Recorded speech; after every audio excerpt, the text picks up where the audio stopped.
ఈ వీడియోలో ఏపీ ప్రభుత్వ ఉద్యోగులు అందరూ కూడా ఈఎస్ఆర్ను నిధి సైట్లో అప్డేట్ అనేది చేయాల్సి ఉంటుంది కంపల్సరీగా. కాబట్టి ఈ వీడియోలో ఈ ఈఎస్ఆర్ సైట్లో ఇన్ఫర్మేషన్ని ఏ విధంగా మనం అప్డేట్ చేసుకోవాలి, అసలు ఈ సైట్లోకి ఏ విధంగా లాగిన్ అవ్వాలి అనేది ఈ వీడియోలో చూద్దాం. ఈ వీడియోలో మీకు బేసిక్ ఇన్ఫర్మేషన్ అందించడం జరుగుతుంది. నెక్స్ట్ మరలా రిమైనింగ్ ఒక్కొక్క దాని గురించి డీటెయిల్డ్గా మరలా చెప్పడం జరుగుతుంది.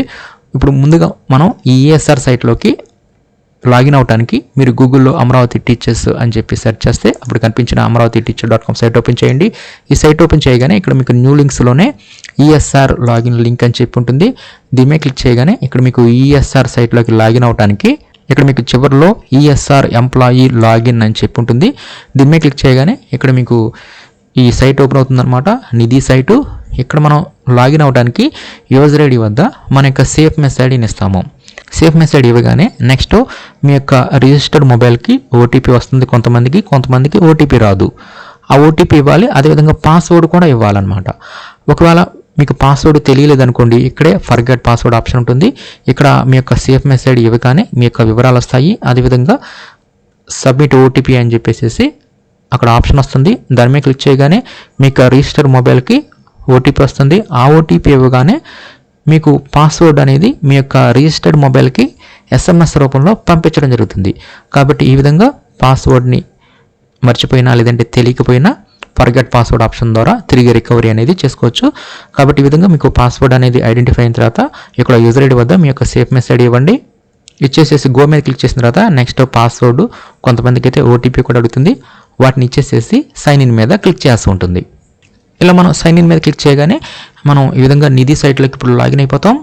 ఇలా మనం నిధి సైట్లోకి వచ్చిన తర్వాత నెక్స్ట్ మనం ఈఎస్ఆర్ని అప్డేట్ చేయడానికి మనం రెండు ఆప్షన్స్ యూజ్ చేస్తాం. ఒకటి వచ్చేసరికి ఈఎస్ఎస్, ఇంకోటి వచ్చేసరికి ఈఎస్ఆర్ 2.0. ఈ రెండింటి ఆప్షన్స్ ద్వారా మనం ఈఎస్ఆర్ని ఈజీగా మనం అప్డేట్ చేసుకుంటాం. ఎందుకంటే ఈఎస్ఎస్లో మన యొక్క పర్సనల్ ఇన్ఫర్మేషన్ మొత్తం ఈఎస్ఎస్లో ఉంటుంది.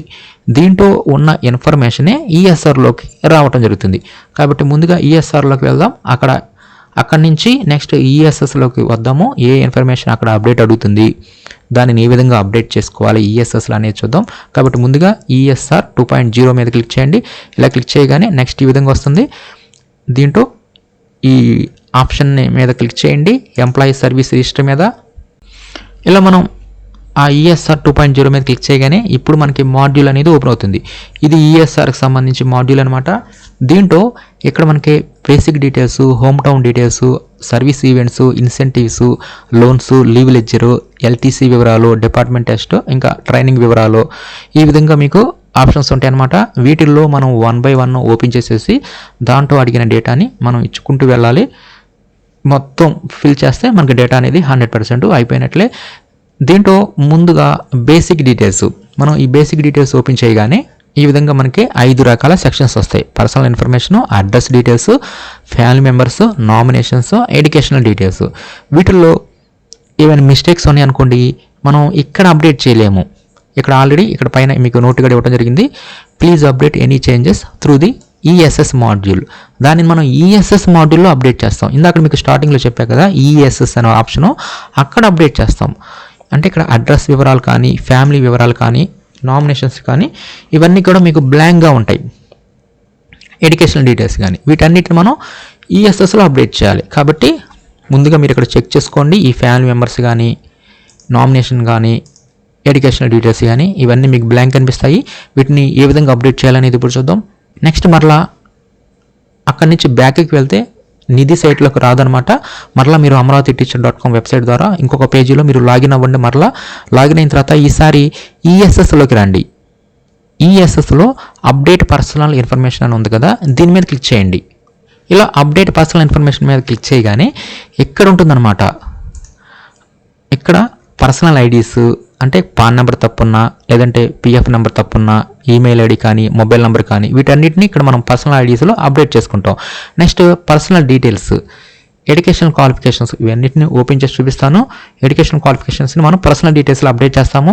Next address details, bank account details, family details, nominee details వీటన్నిటిని కూడా ఇక్కడ ఈఎస్ఎస్లో అప్డేట్ చేస్తే ఈఎస్ఆర్లోకి ఆటోమేటిక్గా అక్కడ రిఫ్లెక్ట్ అవుతాయి. కాబట్టి ఇక్కడ మీరు 1 by 1 ఓపెన్ చేసుకోండి. ఓపెన్ చేసిన తర్వాత ఇక్కడ మీకు పాన్ నెంబర్ తప్పున్నా, లేదంటే ఏపీజీఎల్ అనేది ఇక్కడ మనకి ఎడిట్ అవ్వదు, ఇది ఎందుకంటే పర్మనెంట్ నెంబర్ కాబట్టి. నెక్స్ట్ ప్రాన్ నెంబర్ తప్పున్నా, పిఎఫ్ నెంబర్ తప్పున్నా, లేదంటే ఈమెయిల్ ఐడి కానీ, మొబైల్ నెంబర్ కానీ, వీటన్నిటిని కూడా ఇక్కడ మనం ఎడిట్ చేస్తాం. ఇలా ప్రతిదానికి ఎడిట్ చేయడానికి ఇక్కడ ఎడిట్ ఉంటుంది అన్నిటికీ. ఈ ఎడిట్ మీద క్లిక్ చేయండి. ఎడిట్ మీద క్లిక్ చేసేసి అక్కడ ఎడిట్ చేసేసేయండి. అదేవిధంగా పాన్ నెంబర్ దగ్గరకు వచ్చేసరికి మనకి సపోర్టింగ్ డాక్యుమెంట్ అడుగుతుంది. ఆ సపోర్టింగ్ డాక్యుమెంట్ని మనం అప్డేట్ చేయాలి, అంటే అప్లోడ్ చేయాలి. ఈ విధంగా ఎక్కడైనా సరే సపోర్టింగ్ డాక్యుమెంట్ అడిగితే కంపల్సరీగా దానిని కూడా అప్డేట్ అనేది చేయాల్సి ఉంటుంది. మొబైల్ నెంబర్ దగ్గరకు వచ్చేసరికి తప్పుంటే ఎడిట్ మీద క్లిక్ చేయండి. ఈ ఎడిట్ మీద క్లిక్ చేస్తే ఇక్కడ ఈకేవైసీ అడుగుతుంది. అంటే ఆధార్లో ఏ మొబైల్ నెంబర్ అయితే ఉందో సేమ్ అదే మొబైల్ నెంబరు ఇక్కడ రావటం జరుగుతుంది. కాబట్టి ఆధార్కి లింక్ అయిన మొబైల్ నెంబర్ అప్డేట్ కావాలనుకుంటే ఇక్కడ ఈ మొబైల్ నెంబర్లో ఎడిట్ మీద క్లిక్ చేసేసి మీరు మొబైల్ నెంబర్ని ఎడిట్ అనేది చేసుకోవచ్చు. ఈ విధంగా మీరు ఈ పర్సనల్ ఇన్ఫర్మేషన్లో ఈ పర్సనల్ ఐడీస్ని ఈ విధంగా మనం అప్డేట్ చేస్తాం. Next personal details. ఈ పర్సనల్ డీటెయిల్స్లో ఇక్కడ మీకు రిలీజన్ తప్పున్నా, కమ్యూనిటీ తప్పున్నా, లేదంటే మ్యారిటల్ స్టేటస్ మ్యారీడ్ బదులు అన్మ్యారీడ్ ఈ విధంగా తప్పున్నా మనం ఇక్కడ ఎడిట్ చేసుకోవచ్చు. ప్రతిదానికి ఎడిట్ ఉంటుంది. సపోర్టింగ్ డాక్యుమెంట్ అడుగుతుంది, సేవ్ మీద క్లిక్ చేయండి. నెక్స్ట్ డిజేబిలిటీ కూడా అంతే, ఎడిట్ చేయండి. డిజేబిలిటీ ఎస్ అని చెప్పి ఇవ్వండి. ఒకవేళ ఉంటే disability type, disability percentage, supporting document. Next education qualification details, ఇవి కూడా అంతే. ఇక్కడ ఆల్రెడీ ఒకటి ఎంట్రీ ఉంటుంది, దీన్ని ఎడిట్ చేయడానికి ఇక్కడ మీకు ఎడిట్ మీద క్లిక్ చేయండి. అప్పుడు క్వాలిఫికేషన్ టైప్ అడుగుతుంది, ఆ బోర్డు, యూనివర్సిటీ, స్కూల్ పేరు, నెక్స్ట్ ఆ location, percentage of security marks, month, year passing, ఇక్కడ ఫైల్ అప్లోడ్, ఇక్కడ క్వాలిఫికేషన్ సంబంధించి ఆ ఫైల్ని ఇక్కడ మనం అప్లోడ్ చేస్తాము. ఈ వివరాలన్నీ కూడా ఆటోమేటిక్గా అక్కడ ఈఎస్ఆర్లోకి రావడం జరుగుతుంది. కాబట్టి ఇక్కడ ఇన్ఫర్మేషన్ని కరెక్ట్గా అప్డేట్ చేసుకోండి. ఇక్కడ ఒక క్వాలిఫికేషన్ వివరాలు ఇచ్చిన తర్వాత మరలా యాడ్ మీద క్లిక్ చేస్తే నెక్స్ట్ ఇంకొకటి వస్తుందన్నమాట క్వాలిఫికేషను. ఇలా మనం ఎన్ని యాడ్లైనా క్లిక్ చేసుకొని ఎన్ని క్వాలిఫికేషన్స్ అయినా యాడ్ చేసుకోవచ్చు. ఒకవేళ రిమూవ్ చేయాలన్నా కూడా రిమూవ్ చేసుకోవచ్చు. ఈ విధంగా మనం క్వాలిఫికేషన్ డీటెయిల్స్ని ఇక్కడ మనం అప్డేట్ చేస్తాము. Next address details. ఈ అడ్రస్ డీటెయిల్స్ కూడా అంతేనమాట. ఇక్కడ పర్మనెంట్ అడ్రస్, కమ్యూనికేషన్ అడ్రస్, ఇక్కడ ఎడిట్ మీద క్లిక్ చేయండి. ఈ అడ్రస్ వివరాలు మొత్తం ఇవ్వండి. ఇక్కడ అడ్రస్ ప్రూఫ్ ఏమి ఇస్తున్నాము అనేది కూడా ఇక్కడ మనం సెలెక్ట్ చేసుకోవాలి. ఆధార్ కార్డు, ఈ విధంగా ఇక్కడ ఇచ్చినవి మాత్రమే మనం ఇక్కడ అప్లోడ్ చేయాలి. ఇలా ఆధార్ కార్డు ఇచ్చారనుకోండి, ఇక్కడ అడ్రస్ ప్రూఫ్ డాక్యుమెంట్ కింద ఆధార్ కార్డ్ని అటాచ్ చేయాలి. ఆధార్లో ఉన్న అడ్రస్సే ఇక్కడ పైన ఉండాలన్నమాట. ఈ విధంగా పర్మనెంట్ అడ్రస్, కమ్యూనికేషన్ అడ్రస్ రెండు సేమ్ అయితే ఇక్కడ ఎస్ అని చెప్పి ఇవ్వండి. ఇచ్చేసేసి సేమ్ మీద క్లిక్ చేస్తే ఇక్కడ ఈ అడ్రస్ వివరాలు అనేవి అప్డేట్ అవ్వడం జరుగుతుంది. ఈ అడ్రస్ వివరాలు కూడా ఈఎస్ఆర్లోకి రిఫ్లెక్ట్ అవుతాయి. Next bank details. ఈ బ్యాంక్ డీటెయిల్స్లో మీకు ఐఎఫ్ఎస్సి కోడ్ తప్పు ఉందనుకోండి, అంటే కొంతమంది బ్యాంక్ బ్రాంచ్ మారుస్తారు. అలా బ్రాంచ్ మార్చినప్పుడు ఐఎఫ్ఎస్సి కోడ్ అనేది మారిపోయింది. కాబట్టి ఈ బ్యాంక్ వివరాలను మాత్రం మనం అప్డేట్ చేయలేము. డీడీఓ గారి యొక్క లాగిన్లో సిఎఫ్ఎంఎస్ సైట్లో అక్కడ డీడీఓ లాగిన్లో అప్డేట్ అనేది చేయాల్సి ఉంటుంది. కాబట్టి ఈ బ్యాంక్ వివరాలు ఎడిట్ వరకు మీ యొక్క డీడీఓ గారిని సంప్రదించండి. Next family details. ఇక్కడ ఈ ఫ్యామిలీ డీటెయిల్స్లో మనం మన యొక్క స్పౌజ్ని ముందుగా యాడ్ చేయాలి. స్పౌజ్ యాడ్ చేసిన తర్వాతే మనకి చిల్డ్రన్ వివరాలు కానీ, ఫాదర్, మదర్ ఈ వివరాలన్నీ యాడ్ అవ్వడం జరుగుతాయి. ఎవరైనా సరే బ్రదర్ కానీ సిస్టర్ కానీ యాడ్ చేయాలన్నా కూడా ఇక్కడ మీరు యాడ్ చేసుకోవచ్చు. కాబట్టి మీకు ఏవైతే ఇక్కడ ఫ్యామిలీ మెంబర్స్ అప్లికబుల్ అవుతాయో వాటన్నిటిని మీరు యాడ్ చేసుకోవచ్చు. యాడ్ చేయడానికి ఇక్కడ మీకు యాడ్ మీద క్లిక్ చేయండి. ఇక్కడ డేట్ ఆఫ్ బర్త్ అడుగుతుంది, నెక్స్ట్ ఆధార్ నెంబర్ అడుగుతుంది, ఇవ్వగానే నెక్స్ట్ కేవైసీ కూడా అడుగుతుంది. అదేవిధంగా వారి యొక్క పర్సనల్ ఇన్ఫర్మేషన్ మొత్తం అడుగుతుంది. వారి యొక్క అడ్రస్, వారి యొక్క కాంటాక్ట్ ఇన్ఫర్మేషను, వారి యొక్క డేట్ ఆఫ్ బర్త్ సంబంధించి ఒక సర్టిఫికేట్ కూడా అడుగుతుంది. వీటన్నిటిని నెక్స్ట్ ఇంకొక వీడియో చేస్తాను, వీటిని ఏ విధంగా అప్డేట్ చేయాలనేది. ఈ విధంగా ఈ ఫ్యామిలీ డీటెయిల్స్ అన్నీ కూడా ఈకేవైసీ ఇవ్వాలన్నమాట. మనం ఎవరినైతే యాడ్ చేస్తున్నామో అన్ని ఈకేవైసీ. ఆధార్కి ఓటీపీ వస్తుంది, ఆ ఓటీపీ ఇవ్వాలి. కంప్లీట్ అవ్వగానే నెక్స్ట్ డీడీఓ గారికి ఈ రిక్వెస్ట్ అనేది వెళ్ళడం జరుగుతుంది. డీడీఓ గారు కూడా అప్రూవ్ అనేది చేయాలన్నమాట ఈ ఫ్యామిలీ మెంబర్ని. అలా అప్రూవ్ చేసిన తర్వాత మాత్రమే మనకి ఈ వివరాలు అనేవి అప్డేట్ అవ్వడం జరుగుతాయి. ఈ విధంగా ఫ్యామిలీ మెంబర్స్ని యాడ్ చేస్తాము. ఇలా ఫ్యామిలీ మెంబర్స్ని యాడ్ చేసిన తర్వాత మాత్రమే మనం నామినీ డీటెయిల్స్ని యాడ్ చేసుకోగలం. ఎందుకంటే నామినీలో స్టార్టింగ్లో బ్లాంక్గా ఉంటాయి. ఫ్యామిలీలో ఎవరైతే యాడ్ చేసామో అవన్నీ కూడా ఆ మెంబర్స్ అందరూ కూడా నామినీస్లోకి వస్తారు. కాబట్టి ముందుగా మీరు ఫ్యామిలీ మెంబర్స్ని అప్డేట్ చేసుకోండి. తర్వాత ఇక్కడ మీరు నామినీస్ని యాడ్ చేయడానికి ఇక్కడ యాడ్ మీద క్లిక్ చేయండి. ఇక్కడ నామినీ టైపు ఇక్కడ మనం సెలెక్ట్ చేసుకోవాలి. అంటే మనకి సిపిఎస్ కానీ లేదంటే ఏపీజీఎల్ఐ కానీ వీటికి మనం నామినీస్ని మార్చుకోవాలన్నా లేదంటే యాడ్ చేయాలన్నా కూడా ఇక్కడి నుంచి మనం యాడ్ చేసుకోవచ్చు. కాబట్టి ముందుగా ఇక్కడ సిఫేస్ ఇచ్చామనుకోండి, రిలేషన్, ఇక్కడ రిలేషన్ నేను స్పౌజ్ ఒకటే ఇచ్చా కాబట్టి స్పౌజ్ మాత్రమే ఇక్కడ మనకు కనిపిస్తుంది. అదే మీరు రిలేషన్స్ అన్నిటిని ఇచ్చారనుకోండి, పిల్లల వివరాలు, ఫాదర్ మదర్, ఆ రిలేషన్స్ అన్నీ కూడా ఇక్కడ మీకు కనిపిస్తాయి. అప్పుడు మీరు కరెక్ట్గా నామినీని అప్డేట్ చేయవచ్చు. కాబట్టి ఈ నామినీస్ని అప్డేట్ చేయాలంటే ఫస్ట్ మనం చేయాల్సింది ఫ్యామిలీ డీటెయిల్స్ని అప్డేట్ చేయాలి. కాబట్టి ఈ విధంగా మీరు ఈ పర్సనల్ ఇన్ఫర్మేషన్లో ఉన్న వీటన్నిటిని అప్డేట్ చేస్తే మీకు ఈఎస్ఆర్లో ఉన్న ఫస్ట్ సెక్షన్ బేసిక్ డీటెయిల్స్ ఉన్నాయి కదా, అవన్నీ అప్డేట్ అయిపోతాయి. కాబట్టి ముందుగా ఈఎస్ఎస్లో ఈ అప్డేట్ పర్సనల్ ఇన్ఫర్మేషన్లో ఉన్న వివరాలని 100% అప్డేట్ చేసుకోండి. కొన్ని వివరాలు డీడీఓ గారికి అప్రూవ్ కొరకు వెళ్తాయి, డీడీఓ గారికి కూడా అప్రూవ్ చేయాల్సి ఉంటుంది. నెక్స్ట్ వీటికి సంబంధించి ఇంకొక వీడియో అనేది స్పెషల్గా చేస్తాను. లైవ్లో ఎలా అప్డేట్ చేయాలి, ఎలా డీడీఓ గారు అప్రూవ్ చేయాలి, మొత్తం ఇన్ఫర్మేషన్ ఉంటుంది. నెక్స్ట్ ఇప్పుడు ఈఎస్ఆర్లోకి వెళ్ళిపోదాము. ఇప్పుడు ఈఎస్ఆర్లో బేసిక్ డీటెయిల్స్ ఎలా అప్డేట్ చేయాలని చూసాము. Next home town and other details, వీటిని ఇక్కడ మనం అప్డేట్ చేయడానికి ఈ హోమ్ టౌన్ మీద క్లిక్ చేయగానే ఇక్కడ ఆల్రెడీ కొంత ఇన్ఫర్మేషన్ చూపిస్తుంది. దీంట్లో చాలా వరకు తప్పులు ఉంటాయన్నమాట.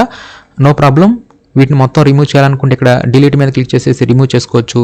లేదు ఈ ఇన్ఫర్మేషన్ని యాడ్ చేయాలన్నారు అనుకోండి, ఇక్కడ ప్లస్ ఇక్కడ ఎడిట్ సింబల్ ఉంటుంది, పెన్సిల్ సింబల్, దీని మీద క్లిక్ చేసేసి ఈ ఇన్ఫర్మేషన్ మొత్తాన్ని మీరు ఎడిట్ అనేది చేసుకోవచ్చు. లేదు దీన్ని డిలీట్ చేసేసేసి మరలా కొత్తగా యాడ్ చేయాలనుకుంటే ఇక్కడ యాడ్ న్యూ అని చెప్పి ఉంటుంది. ఈ యాడ్ న్యూ మీద క్లిక్ చేసేసి ఎక్కడ నుంచి అయినా సరే మనం ఈ హోమ్ టౌన్ వివరాలను ఇక్కడ మనం అప్డేట్ చేసుకుంటాము. ఇక్కడ ఈ వివరాల్లో ఈ ప్రతిదానికి ఎస్ఆర్లో ఎంట్రీస్ ఉండాలన్నమాట. ఇక్కడ మనం చేసేది ఏంటంటే ఈఎస్ఆర్ చేస్తున్నాం. ఈఎస్ఆర్ అంటే ఏంటి, ఎస్ఆర్ని అప్డేట్ చేస్తున్నాం. అంటే ఆఫ్లైన్లో మాన్యువల్గా రాసిన ఎస్ఆర్ని ఇక్కడ మనం ఆన్లైన్ చేస్తున్నాం. అంటే ప్రతిదీ ఎస్ఆర్లో ఉండాలన్నమాట. ప్రతి ఎంట్రీ ఇక్కడ మనం ఏమి చేసినా సరే అది ఎస్ఆర్లో ఏ పేజీలో ఉంది అనేది ఇక్కడ మనం ఇవ్వాల్సి ఉంటుంది. కాబట్టి మీరు హోమ్ టౌన్ అప్డేట్ చేస్తున్నారు అనుకోండి, ఈ వివరాలు కూడా ఎస్ఆర్లో ఏ పేజీలో ఉంది అనేది ఇక్కడ మనం ఇవ్వాలి. ఒకవేళ ఎస్ఆర్లో లేదనుకోండి, ఎస్ఆర్లో ముందు అప్డేట్ చేయించుకోండి, తర్వాత ఆన్లైన్ చేయండి. ఎందుకంటే ఈఎస్ఆర్ అంటేనే ఆన్లైన్ చేస్తున్నాం. ఎస్ఆర్లో లేకుండా ఇక్కడ ఆన్లైన్ చేసిన ఉపయోగం ఉండదు. అంటే కంపల్సరీ చేయాలి, ఆఫ్లైన్లో ఉండాల్సిందే. అక్కడ ఉన్నదాన్ని ఇక్కడ మనం ఆన్లైన్ చేస్తున్నాం. కాబట్టి ఈ హోమ్ టౌన్ వివరాలు ఎస్ఆర్లో ఏ పేజీలో ఉన్నాయనేది ఇక్కడ మనం ఇస్తాము. నెక్స్ట్ ఇక్కడ ఈ హోమ్ టౌన్ అనేది ఫస్ట్ డిక్లరేషన్, సెకండ్ డిక్లరేషన్ అని చెప్పి ఇక్కడ మనం ఇస్తాము. దాదాపుగా ఫస్ట్ డిక్లరేషన్ సెలెక్ట్ చేసుకోండి.